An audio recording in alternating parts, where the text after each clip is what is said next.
سال 2025 دریائے راوی میں آنے والا سیلاب پانی کا ریلا نہیں تھا، یہ ایک وارننگ جسے شاید ہم نے سنجیدگی سے نہیں لیا۔ مائی سپورہ کے مقام پر جب بند ٹوٹا تو پانی نے راستہ نہیں بدلا بلکہ بستیاں بدل ڈالیں۔ اس سیلاب کی زد میں 3 اضلاع آئے، جن میں ٹوبہ ٹیک سنگھ کے درجن کے قریب دیہات، خانیوال کے درجنوں دیہات اور شور کوٹ کے بھی متعدد علاقے شامل تھے۔ ہر طرف پانی پھیل گیا، گھر، کھیت، سڑکیں، سب کچھ اس کی لپیٹ میں آ گیا۔ لوگ بے بس تھے اور پانی بے قابو، کسی کا روزگار ختم ہو گیا، کوئی اپنے ہی گھر میں پناہ ڈھونڈتا رہا، اور کئی خاندان آج بھی اس دن کو یاد کر کے لرز اٹھتے ہیں۔ بعد ازاں انتظامیہ حرکت میں آئی، ریسکیو آپریشن کیے گئے، لوگوں کو محفوظ مقام پر منتقل کیا گیا اور وقتی طور پر حالات کو سنبھال لیا گیا۔ لیکن اصل سوال اب بھی باقی ہے، کیا ہم نے 2025 کے سیلاب سے کچھ سیکھا؟ کیا مائی سپورہ کا وہ بند جو پہلے ٹوٹ چکا ہے آج واقعی مضبوط ہو چکا ہے، یا وہ اب بھی ایک اور امتحان کے انتظار میں ہے؟ اور اب بات کرتے ہیں نکاسو کی۔ نکاسو جو دریائے راوی کے دوسری جانب بنایا گیا، جس کی گنجائش تقریباً 40,000 کیوسک پانی کی ہے۔ سوال یہ ہے، کیا اس نکاسو کو قبضہ مافیا سے مکمل طور پر واگزار کرایا گیا؟ کیا اس کے بند مضبوط کیے گئے؟ کیا اس کے راستوں کو بحال کیا گیا؟ ماہرین کا کہنا ہے کہ اگر اس نکاسو کو صحیح سمت دی جائے، یعنی دریائے راوی سے نکال کر دریائے چناب میں ڈالا جائے، تو یہ پانی کے دباؤ کو کم کرنے میں اہم کردار ادا کر سکتا ہے۔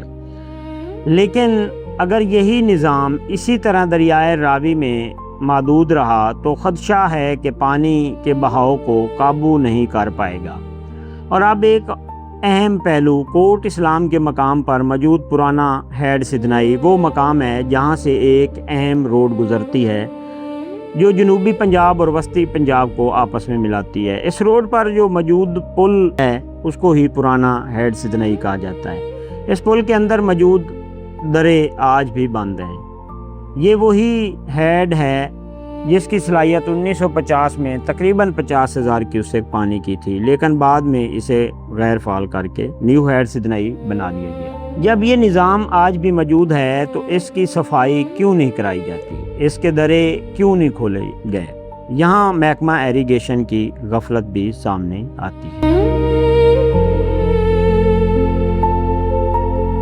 اگر اس کے درے کھولے جاتے ہیں اور اسے بحال کیا جائے تو یقیناً پانی کے بہاؤ کو بہتر انداز میں کنٹرول کیا جا سکتا ہے۔ اور اب سب سے اہم سوال نیو ہیڈ سدنائی، جہاں اس وقت پانی کو سنبھالنے کی صلاحیت تقریباً 1.5 لاکھ کیوسک ہے، لیکن خدشات یہ ظاہر کیے جا رہے ہیں کہ 2026 میں ممکنہ طور پر 3 لاکھ کیوسک پانی کا سیلاب آ سکتا ہے۔ تو کیا اس بڑے خطرے کے لیے کوئی تیاری کی گئی ہے؟